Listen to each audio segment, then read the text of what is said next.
हम अंदर से हर समय अपने आप से बातें करते रहते हैं। कभी वह मैं लगता है, कभी वह गाइड, कभी दोस्त, तो कभी आलोचक, वह कभी प्रशंसक बन जाता है। उसको रूप बदलने में देर नहीं लगती, वह कभी भी किसी भी रूप में प्रकट हो जाता है। क्या यही मन है?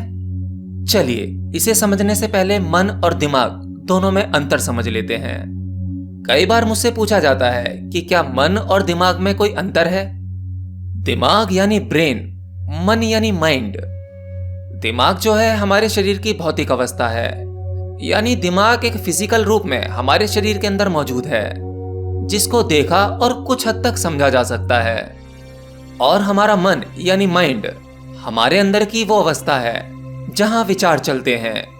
अब इसका अर्थ ये नहीं है कि हमारे शरीर के भीतर जिस जगह पर विचार चलते हैं या हमारे ब्रेन में कहीं ऐसी जगह होगी जहां विचार चल रहे होंगे वही मन है। नहीं, बल्कि विचारों के समूह को ही मन कहा गया है। इसलिए आपको अपने शरीर में कहीं भी ऐसी जगह नहीं मिलेगी जहां मन हो। विचारों का होना ही मन है। और हाँ, जो आपके भीतर बातें करता है कि ये सही है वो गलत है, वो कभी आपका दोस्त बन जाता है तो कभी आपकी आलोचना कर देता है। कभी कभी आपके द्वारा कोई महान काम करने के बाद आपके अहंकार की प्रशंसा भी करता है। यही जो रूप बदलता रहता है, यही आपका मन है। और आप इसे जितना अधिक शांत करने चलोगे, ये उतना ही अधिक प्रकट होगा। यानी आप अपने विचारों को जितना रोकने का प्रयास करेंगे, विचार उतने ही बढ़ेंगे, यानी आपका मन उतना ही बढ़ता चला जाएगा। आपका यही मन नींद में सपनों का रूप ले लेता है। इतना ही नहीं, जब आप प्रयास के साथ ध्यान में जाकर अपने मन को कंट्रोल करने की कोशिश करते हो, तब यही मन आपके द्वारा खुद को कंट्रोल होने का भ्रम पैदा करता है। और कई बार जो अनुभव आपको ध्यान में होते हैं, ये मन का ही रूपांतरण है, मन का ही एक रूप है। कई बार आप ध्यान के अनुभवों से इंप्रेस हो जाते हैं और आपको लगता है कि आपकी आध्यात्मिक गति हो रही है, परंतु आप नहीं जानते आपका मन आध्यात्मिक खेल भी खेलना जानता है। परंतु जैसे ही आप अपने विचारों के प्रति किसी भी प्रकार की कोई भावना नहीं लाते और अपने विचारों को देखने का प्रयास करते हैं, तब आपके वही विचार यानी आपका मन अचानक से गायब हो जाता है। आपका मन या आपके विचार कभी नहीं चाहते कि उनका पीछा किया जाए।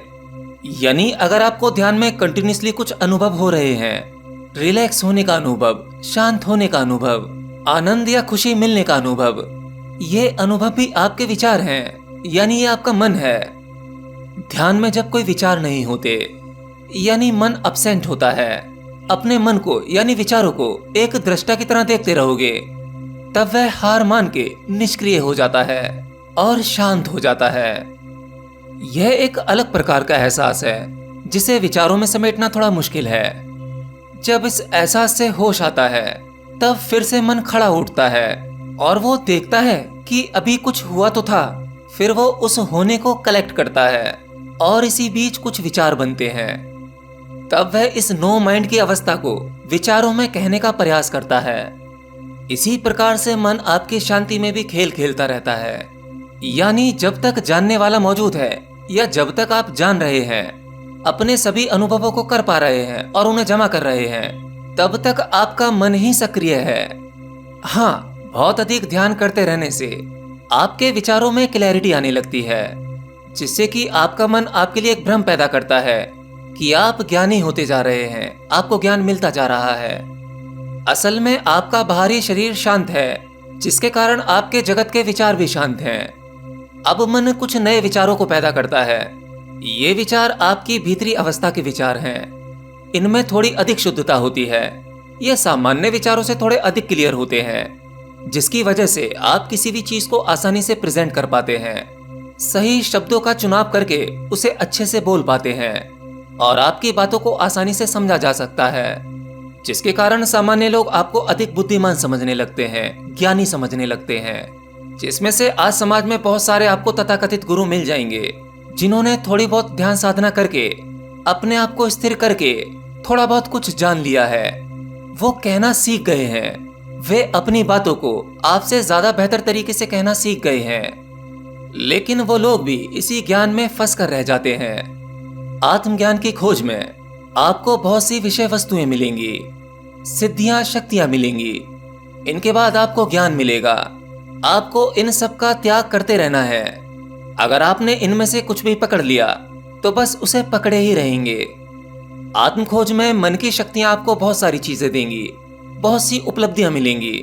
सब कुछ उस परमात्मा पर ही समर्पित कर दो, तब कहीं अंत में जाकर आपको आत्मज्ञान मिल पाएगा।